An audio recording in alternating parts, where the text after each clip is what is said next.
Hello YouTube. I wanted to start off this video by taking a minute to say hi. I am the voice of ILG Fan Man that you've been listening to in these past videos, and today I have something a little bit different from a lot of the other ILG fans that I have in my collection. This is my first residential line ILG fan. This is an ILG Dualaire. This was a Facebook Market purchase. The guy who was selling it, he said he was selling off his dad's collection of all kinds of vintage and antique items.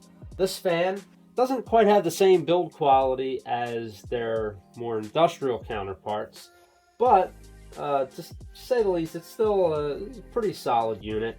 There were a few things on these that were kind of issues that were prone to breakage or failure, and that's why unfortunately a lot of these have not survived to the present day. Most other ILG fans, a lot of them, everything on there is all solid, either cast aluminum, cast iron, steel, some kind of metal.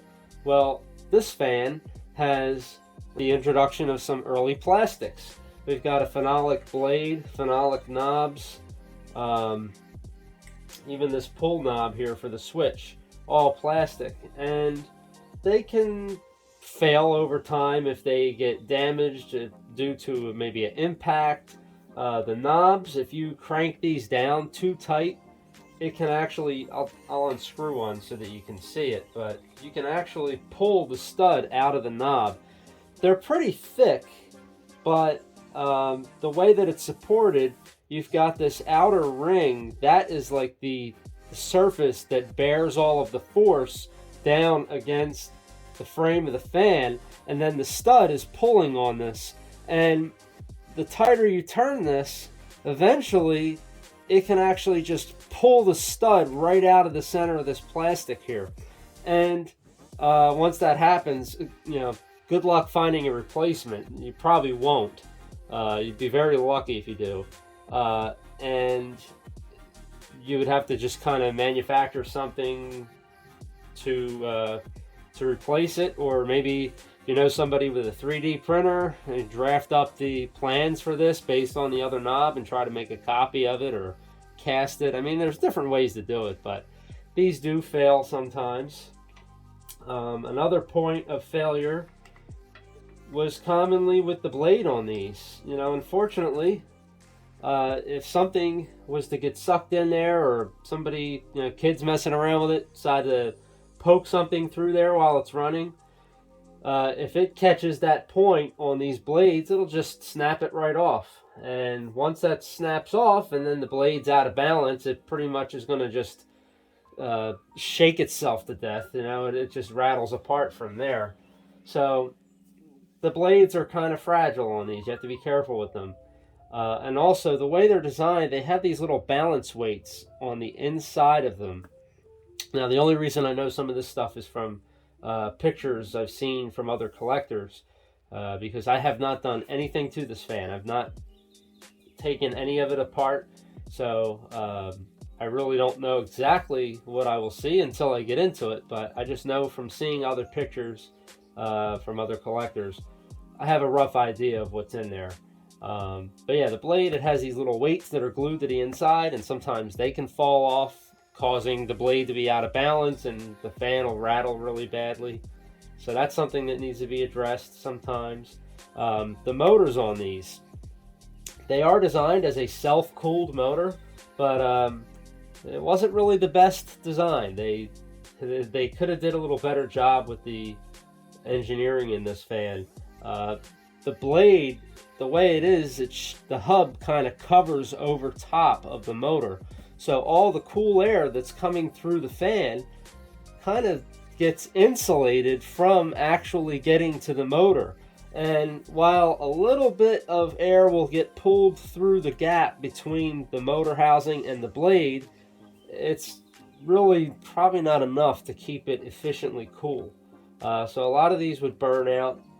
I've also heard that the insulation in the motors, the way that they would separate the different windings, there was really no insulation barrier between them, so sometimes they would short out between your start and your run windings on these.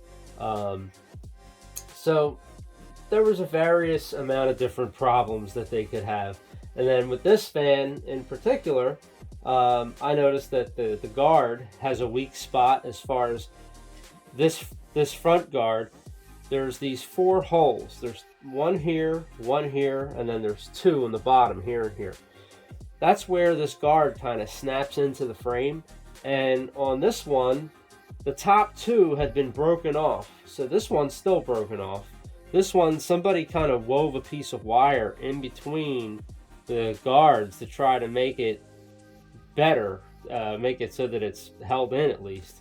But it's definitely something that I'm going to try to repair properly in the future. So that's an issue with this specific fan.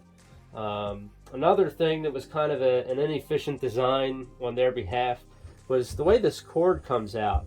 There's no real strain relief on this, and it comes out at an upward angle.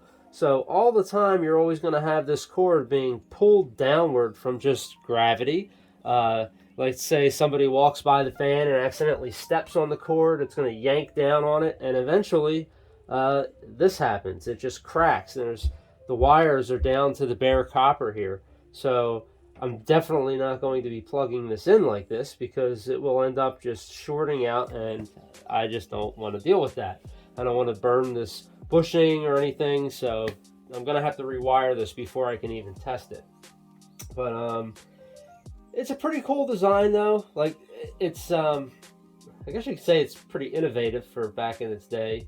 The way that they did this, they used the 3 spokes, the struts here that hold the motor. They've used each one for a different purpose. This one is the conduit for the cord. This one is kind of another conduit that's used to house the switch mechanism. So what happens is there's a lavalier switch down inside the base here, inside this motor housing. And when you pull on this knob, you can hear the clicks. That knob goes all the way down to the lavalier switch. So that's what that strut doubles as, a switch housing. And then finally, the bottom strut, if I loosen these, tilt this backwards, you can see that there's actually a cooling tube right here.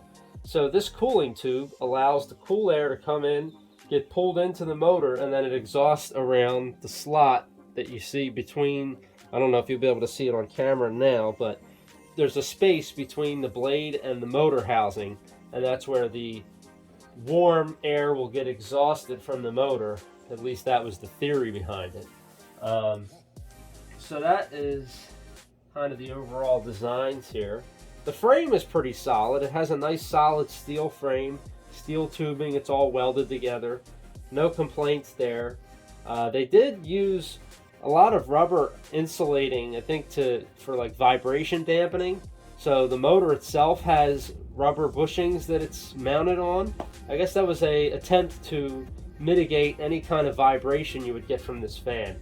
Although I've seen a few videos of fans like this and similar ILG models that can be quite buzzy and loud and stuff when they're running. So I'll have to see if there's some kind of a fix to that problem, or even if this fan will have that. I don't know until I run it. But it's pretty cool. Just the way it looks, it has that mid-century look to it. This is all cast aluminum in the front here, and you've got this ILG scroll writing, and of course it has the little ILG logo right here. And I will turn it around in a second so you can see the backside. It's kind of weird. This fan looks backwards, at least to me. To me, looking at this, I would think that this would be the back. The motor's here. It just looks like the back of the fan. And what is the actual back, to me, looks more like the front. But clearly, the way the blade turns, this is the front. Now, I'll give you the specs on the motor real quick. This is an 18-inch Type Q, by the way. So it's a close cousin to the Model 183. Just not quite as heavy duty in construction. And also, performance-wise, it's a little less powerful. Here we have the motor, which is a 115 volt AC, 60 cycle, single phase. You got 1.5 amps it draws, and the RPM, I'm trying to see, this tag's pretty dirty. The RPM is 1140 on high and 700 on low speed. And the horsepower rating on this is actually 1/12. Now, anybody that knows about the Model 183 fans, those are generally 1/6 horsepower. I have one that's a 1/5, which that motor is usually found on the Model 213, the 21 inch. You could special order from ILG an upsized motor if the application called for it. So that's most likely what happened with that. But generally 1/6 horsepower is seen on the 183, and this is a 1/12, so half the horsepower on this thing. So yeah, we're going to take a look now. I will flip it around and show you the back side of the fan. Okay, so this is the back side, and as you can kind of see, why I was saying it looks like it would be the front. The way this grill mounts on here, the way that the base goes around, it looks like it would go toward the back. The way the handle is, everything, it's just backwards looking, but that's how these were. All of their residential fans like this, even the box ones, the window airs, they all have that same look to them. The part that you would think is the front is actually the back. It's just how they designed them, I guess.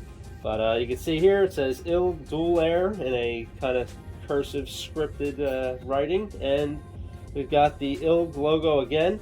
This badge actually is held on by 2 screws. There's like 2 studs on the back of it and a little nut that holds it to the cage, so that can be easily removed. And that is pretty much this whole fan. I wish I could run it for you right now, but that'll have to wait until a later video because of this cord. It's pretty much about to fall off. And yeah, the whole thing, the cage is pretty solid. My plans are to completely restore this, but for right now I'm going to end up taking it apart and just rewiring it and seeing what it can do. I want to make sure that it all runs correctly and there's no motor issues, no other issues I don't know about. And once I know that it's working and functioning as it's supposed to, then I'll run it for a while, and then I'll take it apart and completely sandblast it all, and I'll try to find some paint that is as close as I can possibly find to this original color, and give it the works, give it all new paint, make the thing pretty again, and it's going to be a nice fan. I plan on probably using this as a nighttime, like a bedroom fan. I think it'll be nice for that application. I will definitely keep you all updated as I go along with this.